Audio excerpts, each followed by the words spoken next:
Assalamualaikum warahmatullahi wabarakatuh. Halo Sob, selamat datang di Kominfo Talk.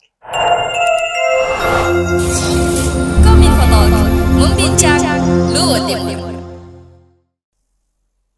Senang sekali lagi bertemu dengan saya, Enhana Tarbiatunisa, dalam program Kominfo Talk. Di podcast ini, kita akan terus membincang terkait dengan hal-hal menarik dan informatif seputar Kabupaten Luhut Timur, tentunya bersama dengan narasumber yang inspiratif. Saksikan terus perbincangan saya hanya di program Kominfo Talk, membincang Luhut Timur. Kominfo Talk, membincang Luhut Timur. Pembangunan bidang kesejahteraan nasional sebagai bagian tak terpisahkan dari pembangunan nasional telah mengambil peran aktif dalam meningkatkan kualitas hidup masyarakat untuk mewujudkan kehidupan yang lebih layak dan bermartabat. Nah, bincang soal kesejahteraan sosial telah hadir bersama saya saat ini Kepala Dinas Sosial, Pemberdayaan Perempuan dan Perlindungan Anak Kabupaten Luhut Timur, Bapak Dr. Andes Sukarti. Assalamualaikum warahmatullahi wabarakatuh, Pak. Waalaikumsalam warahmatullahi wabarakatuh. Bagaimana kabarnya hari ini, Pak Kadis? Alhamdulillah, sehat walafiat. Oke.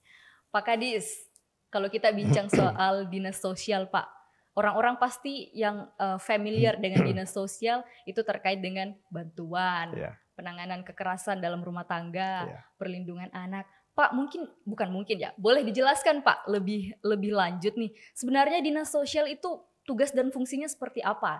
Ya, baik. Terima kasih teman-teman apa yang dipertanyakan, disampaikan kepada saya terkait dengan dinas sosial pada perempuan anak. Sebelum saya masuk ke inti persoalan, mungkin terlebih dahulu saya menyampaikan bahwa dinas sosial P3 Kabupaten Luhut Timur itu ada dua bidang besar yang menjadi tugas pokok dan fungsi kami untuk melaksanakan itu.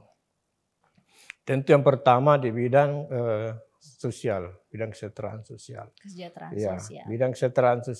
Bidang sosial itu ada dua bidang yang tangani pembangunan kesejahteraan sosial, yaitu bidang rehabilitasi dan pemberdayaan sosial dan bidang bantuan pelindungan jaminan sosial. Okay. Di sisi lain, di bidang pemberdayaan perempuan dan pelindungan anak itu ada satu bidang kesejahteraan gender, dibantu oleh UPTD PPA Kabupaten Luhut Timur. Kedua bidang besar yang saya sebutkan tadi di sosial P3 ini adalah bidang sosial itu sendiri merupakan bidang pelayanan dasar dan wajib dilaksanakan berdasarkan SPM yang ada. Sedangkan bidang kesejahteraan gender adalah merupakan pelayanan dasar. Jadi kedua bidang besar ini seperti saya katakan tadi bahwa tugas pokok dan fungsi kami untuk membantu Bupati Luhut Timur dalam pelaksanaan kedua program ini. Berarti di bidang sosial dan kesetaraan gender ini ya Pak ya. Oke Pak, di dinas-dinas itu sendiri Pak, kan biasanya ada program nih. Ya. Bagaimana dengan dinas sosial? Apa sih sebenarnya program-program yang ada? Mungkin ini nih programku yang paling unggul di sini. Ya. Jadi bercerita terkait dengan program di bidang kesejahteraan sosial itu adalah seperti saya katakan tadi adalah merupakan program atau pelayanan dasar. Betul. Yang wajib dilaksanakan. Tentunya untuk program menjadi unggulan dinas sosial P3 khusus di bidang kesejahteraan sosial adalah program pemberdayaan sosial dengan, bisa saya menyebutkan pagu anggaran?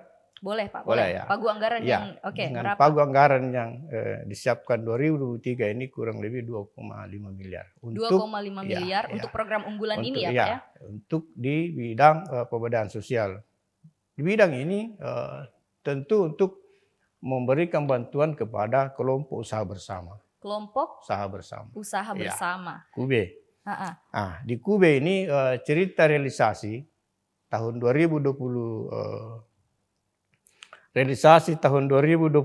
ini 95 kelompok. 95 kelompok. Tersebar dari 11 kecamatan. Berarti mulai dari Burau sampai di Tawuti sana, Nuha ya. 95 kelompok. Pak, ini kelompok usaha seperti apa yang mendapat bantuan KUBE ini? Ya. Jadi sebelum saya masuk ke substansial bantuannya, ada persyaratan terlebih dahulu harus dipenuhi oleh calon penerima bantuan. Penerima bantuan KUBE ini ya Pak ya? Iya. Di antaranya itu adalah masyarakat ini membuat program usulan dalam bentuk proposal, diajukan ke dinas sosial. Tentu ditujukan bupati, tapi ya diolah dan diproses di dinas sosial PT Kabupaten Luwu Timur. Setelah proposal ini dianggap memenuhi syarat, karena persyaratan juga untuk mengajukan bantuan KUBE ke dinas sosial itu harus ber-DTKS. DTKS itu apa, data Pak? terpadu kesejahteraan sosial. Kalau masyarakat tidak memiliki DTKS ini dianggap tidak miskin. Jadi ini prioritas khusus untuk keluarga miskin yang berbasis data terpadu kesejahteraan sosial. Jadi untuk tahun 2020 yang saya sampaikan tadi 95 kelompok. Berikutnya tahun 2003 ini ada 100 kelompok dan sementara berjalan.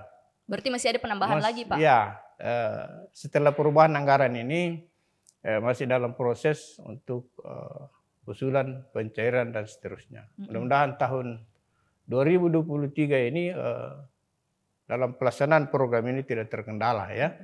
Karena memang terus terang saya sampaikan pada kesempatan ini bahwa kewajiban pemerintah daerah dalam hal dinas sosial untuk merealisasikan bantuan ini melalui bank yang ditunjuk, Bank Sosial Bar, mereka mencarikan dan menerima bantuan langsung dalam bentuk uang melalui rekening. Oh berarti dia dalam bentuk tunai. Tunai ya, uang ya Pak uang, ya. Tapi sebelumnya kalau boleh saya tahu Pak, program bantuan KUBE ini sudah ada sejak tahun berapa Pak?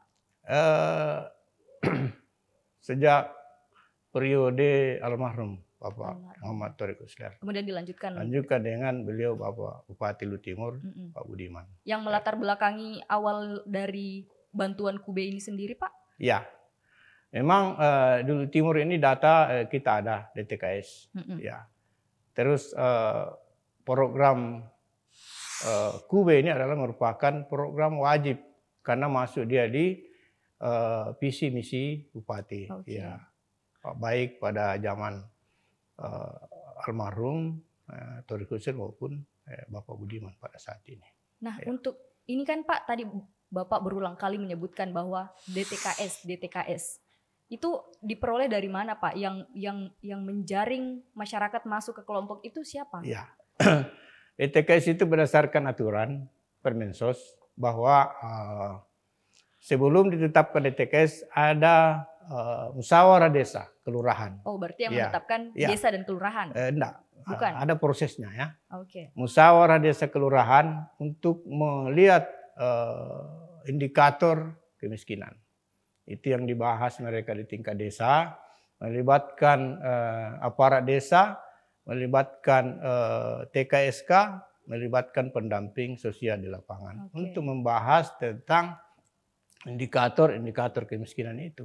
Setelah itu dinyatakan si A, si B ini pas ya untuk masuk yang menentukan di itu orang di musyawarah kelurahan. Oh, hasil musyawarah itu.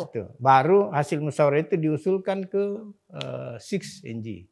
Di setiap desa ada 6NG, ada penginput data melalui 6NG ada di desa. Sehingga mereka mengirim ke 6NG itu langsung ke link ke Kementerian Sosial. Kemensos. Ya, jadi setiap bulan itu ada pengusulan dari tanggal 15 sampai tanggal 26 setiap bulan untuk pengusulan DTKS. Ya. Nah, kalau sudah ada pengusulan DTKS, Pak, misalnya tahun ini si A masuk ke data DTKS, apakah tahun berikutnya dia tetap terdaftar sebagai DTKS itu? Tetap. Ya, kenapa? Tidak ada pembaruan data ya Pak? Setiap bulan ini DTKS penerima bantuan ini ada evaluasinya, ada musyawarahnya, ya. Jadi karena kondisi sosial dalam hal DTKS ini, mungkin saja hari ini mereka mapan, besok enggak seperti itu. Mungkin saja hari ini mereka tidak mapan, tapi besok mapan. Contoh. Dalam satu keluarga DTKS itu hari ini diterima di perusahaan sebagai tenaga kerja di situ, otomatis gajinya di atas UMP mereka yang dikeluarkan. untuk DTKS. Berarti ada pembaharuan data tiap tahunnya ya Pak ya? Oke. Nah ini Pak, bagaimana kita ketahui bahwa bantuan Kuba ini tepat sasaran? Iya, pertanyaannya bagus sekali nih. Iya. Evaluasinya seperti apa? Jadi ini memang selalu kita berharap aturan memang seperti itu. Bantuan itu dikenal dengan tepat apabila mengandung unsur 6T. 6T. Tepat sasaran, tepat waktu, tepat jumlah, tepat kualitas, tepat administrasi, dan tepat pertanggungjawaban. Nah, itu baru dikategorikan itu bantuan itu tepat sasaran. Iya. Salah satu contoh misalnya, jika bantuan kelompok ini tidak ter-DTKS, teman-teman evaluasi kasih keluar, cari masyarakat yang ber-DTKS. Ya, karena itu adalah syarat tepat sasaran. Sasarannya adalah salah satunya adalah ber-DTKS. Ber-DTKS. Ya. Tapi ini kan Pak, bantuan Kuba ini untuk usaha. Iya. Kalau mau dilihat hasilnya seperti apa Pak? Ya, jadi memang selama ini kita lakukan evaluasi dan monitoring terhadap penerima bantuan.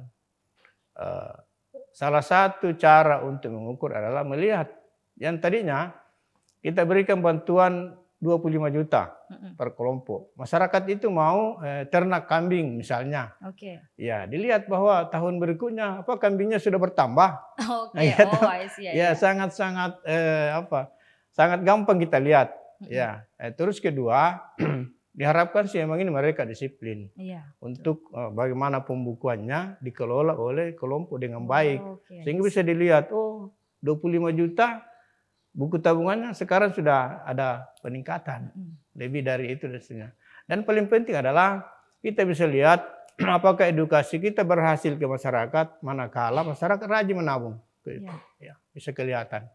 Memang mereka bisa peningkatan pendapatan. Berarti evaluasinya sudah jelas ya Pak. Bisa dilihat dari peningkatan jumlahnya, peningkatan jumlah tabungan juga, kemudian pembukuannya sendiri. Kalau menilai sekaitan dengan tingkat kesejahteraannya memang agak berat kita ya. Ini saya penasaran Pak, sumber anggaran untuk bantuan Kuba ini dari mana? Dari daerah atau dari pusat? Jadi ada dua sumber anggaran.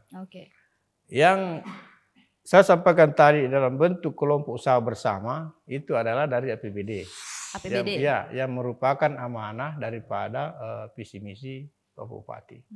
Jadi target kita kalau tidak salah 200 ya. Hari ini sudah mencapai 100 lebih. Mudah-mudahan bisa selesai itu. Untuk Kuba itu sendiri itu APBD ya.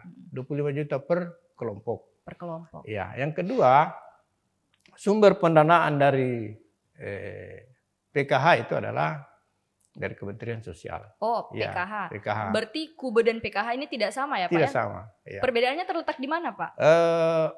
Perbedaannya hanya dari segi PKH itu bersyarat. Bersyarat. Iya. Kuba juga bersyarat. Iya. Tapi spesifik dia adalah dari keluarga itu dia punya anak bayi, anak sekolah.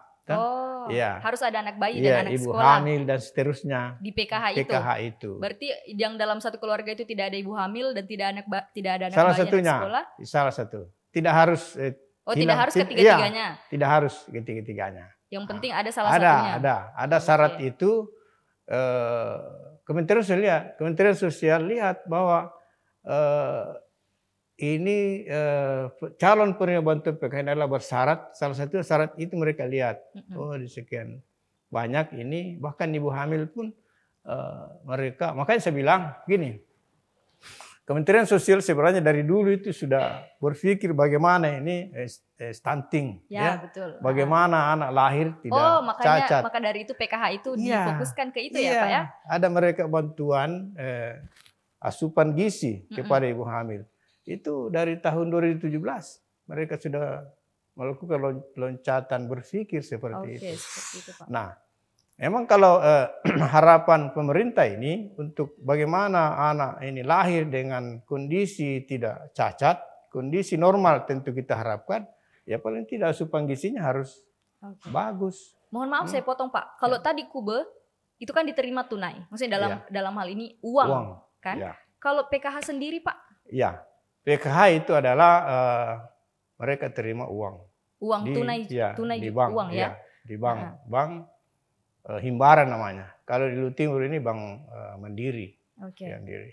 Uang mereka terima melalui buku rekening semua. Besarannya, Pak, boleh kami tahu? Besarannya bervariasi, tergantung dari kriteria tadi itu. Oh, oke. Iya, iya. Berarti tidak sama dengan Tidak Kumbu tadi sama, yang 25 20 juta per juta, kelompok. iya, Kalau PKH itu bervariasi. Oke. Kita lanjut nih, Pak, karena Dinsos tidak hanya membahas soal kesejahteraan sosial iya, juga, Pak, iya. tapi kan juga terkait dengan pemberdayaan perempuan dan perlindungan anak. Salah satunya tadi Bapak sebut ada program rehabilitasi ya, Pak ya. Iya. Kemudian ada jaminan hidup anak terlantar dan anak putus sekolah. Iya. Ini yang menjadi pertanyaan saya, Pak. Ini di Luwu Timur ini masih ada Pak anak terlantar dan anak putus sekolah itu? Iya. Ini sekali lagi terima kasih, ini pertanyaan cukup cerdas ini. Iya, Pak. Karena kan Ya. kita melihat kalau dari Ya. program-program yang ada Ya, bahwa ya. terlebih Ya. ini untuk yang anak Ya. putus sekolah ya, Pak ya. Ya.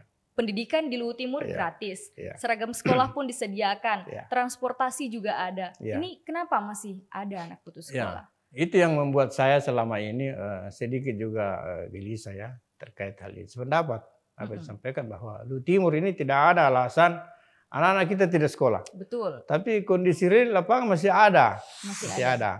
Jadi untuk menyelesaikan persoalan seperti itu, mohon maaf ini kami sudah lakukan case conference ya dengan instansi terkait, Oke. melibatkan pendidikan, melibatkan Basnas, melibatkan UPTD, melibatkan pemerintah kecamatan dan desa untuk bagaimana membicarakan kasus per kasus ini. Ya, kan Kalau ada. Oke, betul. Ada. Jumlah kasus di tahun ini, Pak, untuk anak terlantar dan anak putus sekolah ada berapa? Jumlah datanya saya tidak begitu pasti ya untuk menghafal, tapi data kita ada ya. Oke. Data terkait yang itu. Yang jelas ada ya, Kasus Pak? yang kami tangani sudah 3 kasus. Ini untuk Ya, anak terlantar atau anak putus sekolah? anak terlantar. Anak Anak terlantar erat kaitannya dengan anak putus sekolah putus itu? sekolah ya. Oke. Kenapa? Karena kasus yang pertama itu kita case conference kan waktu kejadian di Temuni Timur. Ya. Ada seorang keluarga yang sekolahkan hanya di di lembaga pendidikan swasta seperti itu. Masih di Pesantren. dalam Luwu Timur ini? Di Lutara. Oh, di Luwu Utara. Nah, keluarganya ini tiba-tiba berkasus. Saya tidak sebutkan kasus apa betul, betul. ya. Akhirnya anak ini tidak bisa dibayar uang sekolahnya. Pihak sekolah menahan, tidak bisa dia kasih ijazah kalau tidak dilunasi. Dan nominalnya saya tidak sebutkan ya. Betul. Nah, pasti itu ada sekian. Nah, kami rapat dengan terkait, alhamdulillah bisa diselesaikan secara kekeluargaan, secara ke dalam. Terlibat Basnas dan lain-lain. Akhirnya anak itu ditarik ke Luwu Timur. Ya. Tindakan dengan catatan sekolahnya tidak jauh dari tempat tinggalnya sehingga tidak butuh biaya transportasi. Ya, seperti itu. Terus kasus berikutnya adalah sudah pernah kami lakukan. Ada kejadian di Wasuponda itu di Tabaran waktu itu. Anak itu pergi mengaji, menunggu di jalan untuk orang-orang yang bisa berikan tumpangan pergi. Ini itu viral tuh. Nah, kami fasilitasi emang ya, alhamdulillah kita fasilitasi ke pesantren, pesantren bisa menerima dan ditanggung di situ. Biayanya yang tanggung siapa, Pak? Pesantren. Iya. Karena pesantren itu ada kerjasama dengan dinas sosial dalam hal lembaga kesejahteraan sosial anak. LKSA di dalam pesantren itu jalur itu kita bisa masuk ke situ. Oke. Tapi so far angka anak terlantar dan putus sekolah di Luwu Timur ini bagaimana, Pak? Tinggi atau rendah sih? Rendah. Iya, rendah sekali karena dan itu langsung ditangani oleh Dinsos ya, Pak ya? Iya, langsung kami kan judulnya anak. Betul. Perempuan anak biasa langsung ke kami dan kami mempertemukan instansi mana yang harus terlibat untuk menyelesaikan persoalan. Oke, dalam artian which is proaktif banget ya di Dinsos dalam hal ini untuk penanganan anak. Iya. Oke, selain anak, Pak, ini juga ada ODGJ. Ya. Saya penasaran, Pak. Ini kan orang dalam hal ini manusia tidak boleh disebut gila ya, Pak ya? ODGJ. ODGJ itu sebenarnya apa, Pak? Orang dengan gangguan jiwa ini sebenarnya ini di sosial itu tanda kutip kami tidak punya ahli di situ. Oke. Ya mesti izin menyampaikan teman-teman di dinas kesehatan yang paling paham tentang orang dengan gangguan jiwa. Tapi kebijakan pimpinan bahwa meletakkan anggaran di dinas sosial itu untuk memfasilitasi ke rumah sakit yang dituju, apakah di Makassar atau Belopa. Dan ini jumlahnya cukup lumayan sih, tapi saya tidak menyebutkan angka di sini. Ya, tapi teman-teman disibukkan untuk pengurusan ini. Ya. Nah, selama ini Pak, fasilitas yang sudah diberikan untuk ODGJ itu apa? Penanganannya seperti apa? Dia itu gratis. Gratis. Ya, gratis dibawa ke rumah sakit. Setelah berobat, keluarganya menjemput, dan diharapkan memang ada peran di luar pemerintah daerah. Peran keluarga sangat penting. Nah, setelah berobat ini kan dikasih resep yang rutinitas, ya. Minta peran keluarga untuk memberikan support dan pemantauan. Bagaimana sih konsumsi obatnya, apakah rutin atau tidak. Nah, kapan tidak rutin kan kumat kembali itu. Ya, ODGJ itu ya, Pak, ODGJ itu. Nah, selain di program rehabilitasi ini yang umum diketahui kan Pak, memang untuk anak dan ODGJ itu sendiri. Ya. Selain itu masih ada tidak yang diperhatikan di dalam program rehabilitasi ini? Ya, program rehabilitasi ini memang mencakup apa semua? Ya, Pak? Selain itu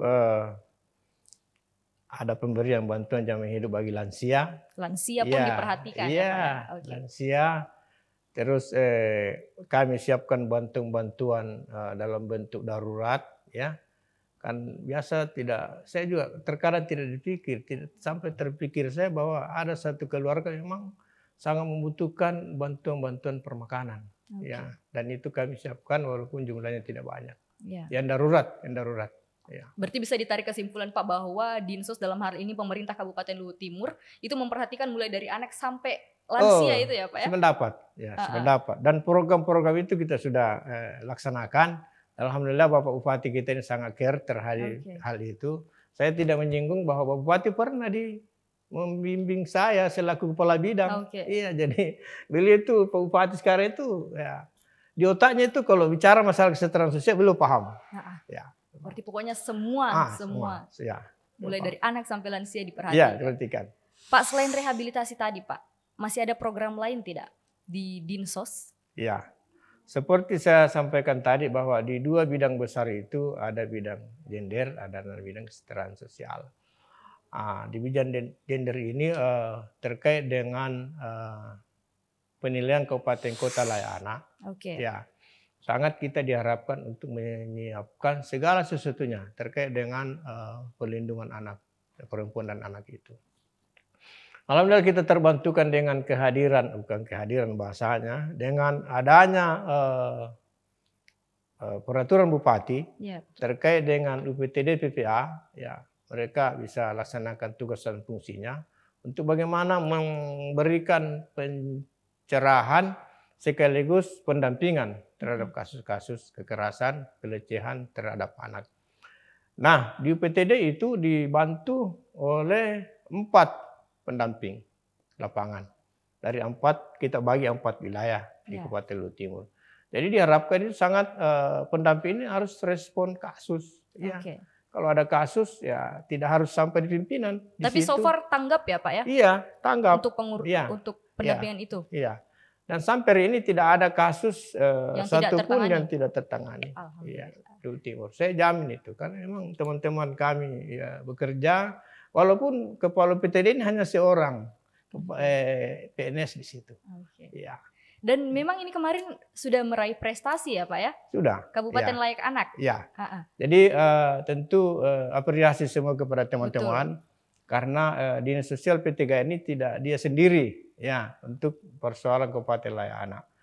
Semua teman-teman terlibat instansi itu sehingga Kabupaten Layak Anak ini kita bisa naik ke tingkat yang dari Perata menjadi Madya. Mudah-mudahan ke depan bisa naik lagi dari Madya menjadi utama seperti itu. Pak, untuk program sosial, program anak ini sudah kita bahas. Satu lagi Pak, pemberdayaan perempuan. Apa sih yang dilakukan Dinsos terkait dengan pemberdayaan perempuan ini? Ya, pemberdayaan perempuan pun ini ada namanya penilaian pemberian penghargaan terhadap bidang pembangunan perempuan. Ya. Maksudnya ini seperti apa? Ya, kan gender ini berdasarkan Impres nomor 9 tahun 2000 masih dianggap bahwa perempuan masih agak di bawah ya dibanding dengan kaum laki-laki. Baik dalam segi jabatan struktural maupun jabatan-jabatan lain. Sehingga sangat gencar pemerintah pusat untuk selalu meletakkan angka-angka program kegiatan untuk bagaimana kesetaraan gender ini bisa terwujud di setiap daerah termasuk Kabupaten Luwu Timur. So far Pak, kegiatan untuk pemberdayaan perempuan ini di Kabupaten Luwu Timur itu sendiri seperti apa? Kegiatan pemberdayaan perempuan Kabupaten Luwu Timur tidak terlepas daripada sosialisasi, edukasi, ya. Dan ada yang menarik tahun ini yang dilakukan di Dinas Sosial P3 sekaitan dengan kerjasama dengan pemberdayaan kesetaraan keluarga (PKK). Oh, jadi ya, jadi ini adalah satu merupakan hal baru, inovasi saya katakan seperti itu melalui Ibu Ketua Tim Penggerak PKK karena tahun ini kita kerjasamakan kegiatan sosialisasi itu ke tingkat kecamatan. Kecamatan. Ya, dilaksanakan oleh PKK itu sendiri. Berarti ya. Dalam hal ini bekerja sama Dinsos dengan PKK. PKK siap. Okay. Ya.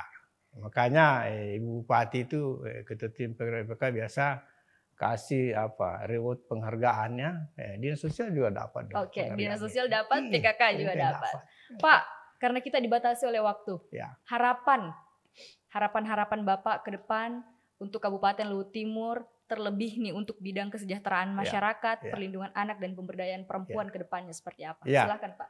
Jadi satu hal yang perlu saya tekankan, sampaikan pada kesempatan ini bahwa pembangunan bidang kesejahteraan sosial itu wajib penting dilaksanakan oleh pemerintah daerah.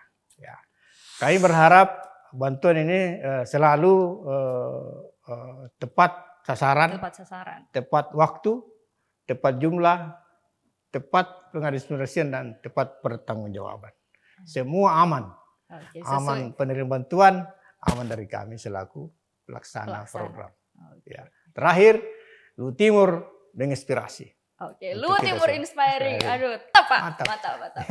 Ini saya baru mau tanyakan Pak, satu kata untuk Luwu Timur, tapi Bapak sudah bilang Luwu Timur menginspirasi. Mantap. Oke, terima kasih Pak Kadis untuk waktunya hari ini. Terima kasih telah memberikan informasi, wawasan kepada masyarakat, khususnya terkait dengan bantuan sosial, ada tadi KUBE dan PKH, juga terkait dengan pemberdayaan perempuan dan perlindungan anak yang ada di Kabupaten Luwu Timur. Sekali lagi terima kasih atas waktunya Pak Kadis. Siap. Terima kasih juga kami ucapkan teman-teman kru di sini untuk menghadirkan saya di tempat ini.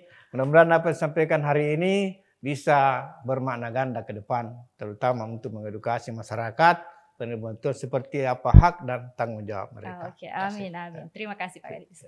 Baik Sobat Kominfo Talk, demikianlah perbincangan saya bersama dengan Kepala Dinas Sosial, Pemberdayaan Perempuan dan Perlindungan Anak Kabupaten Luwu Timur. Update terus informasi menarik seputar Kabupaten Luwu Timur melalui laman sosial media Facebook, Instagram, Twitter, YouTube, dan TikTok Dinas Kominfo SP Kabupaten Luwu Timur. Terima kasih telah menyaksikan podcast Kominfo Talk Membincang Luwu Timur. Saya Hana Terbetunisa, your podcaster, pamit undur diri. Wassalamualaikum warahmatullahi wabarakatuh and see you on the next episode. Terima kasih banyak. Mantap. Oke.